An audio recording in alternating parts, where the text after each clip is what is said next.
I'm joined today by Cillian Barry of Feep Marketing. Cillian, digital has been a big buzzword in communications and in internet in the last couple of 6 months to a year. What practical advice would you give to companies thinking of developing a digital strategy? Yeah, Jack, we are working with companies at the moment, many of whom, certainly the social media side of it is new to them.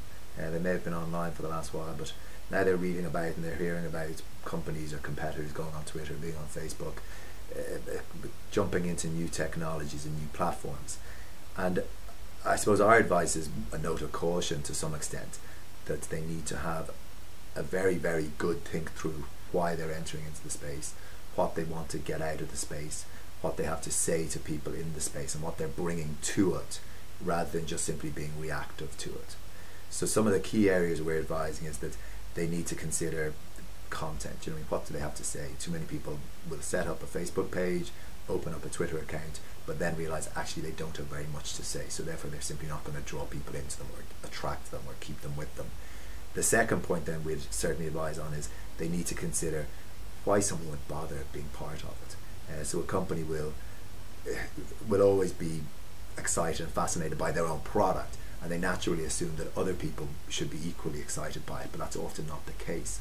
So what brands need to do is consider what they have that people may be interested in, and something almost that people might form a conversation around, and then you can get people involved in a conversation and becoming part of a conversation, but the brand needs to think very carefully about that. What companies in Ireland do you think are doing it well, that have seen the need to develop a strategy and have reached out to a new audience? Yeah, I think there's no doubt those that have been in the game a bit longer are at an advantage, because they've tried various things, they've seen what's worked, what hasn't worked, they've built up probably an amount of goodwill online, they've captured data in a sensitive, sensible way, and they use that data smartly, and that's not something that can just happen overnight. So a lot of the time a client will come into the space and say they want to jump right in, when actually the successful campaigns that they've seen are ones that have been kind of honed and learned and developed and evolved over time. So a lot of the companies now that you would see online entering the Irish space, they're going to would be the motoring sector. They've been there a considerable amount of time.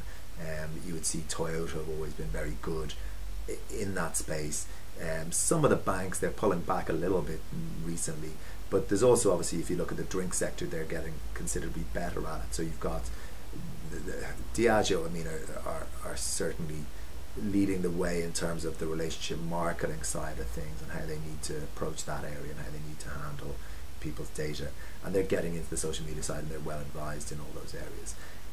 There's in green marketing in the environmental sector, there's a phrase called greenwashing. Yeah. Is there a similar thing in social media? Should we call it social media washing, where people think they can put a Twitter or a Facebook or a Flickr logo on their homepage and they're good to go? Yeah, geez, I think there really is a lot of that, unfortunately, and in our case, what we've seen is you're better off not doing it. You know what I mean? Hold back until you've got a clear plan because nobody's fooled by it. We often compare it to the fact that anybody can have a house party, anyone can invite people over for dinner, but if you try to have a big blowout party and you just arrived new in town, you've never done it well, particularly in the past, people may arrive but they may not like what you're offering, they'll simply just leave, or people arrive and there's nobody there and they'll notice that this simply isn't a good party. So people pick up on these things. So if a brand is entering into a space, it's a little bit like the new guy in school, the new guy in town. If he wants to become successful, maybe don't try quite so hard, would be our advice, and to build in small steps. Finally, if you were to give one piece of practical advice to people, if they had a small budget, they want to engage in social media and they want to do one thing that might work, what would you advise them to do? I would say begin conservatively. I would say firstly look at the area, spend a little bit of time and talk to people who are doing it well. So just spend that time. It doesn't cost any money whatsoever. Just go out there, see who's doing it well. Often small companies, many examples of very small companies doing streaming, and just pick up the phone or email them and chat to them. Then I would say once they're satisfied that it's right for them to be in the space, do set up the page. Again, free to do it. You can do it in a very controlled way. You don't have to shout about it from the rooftops, but just begin to build it and see where it goes.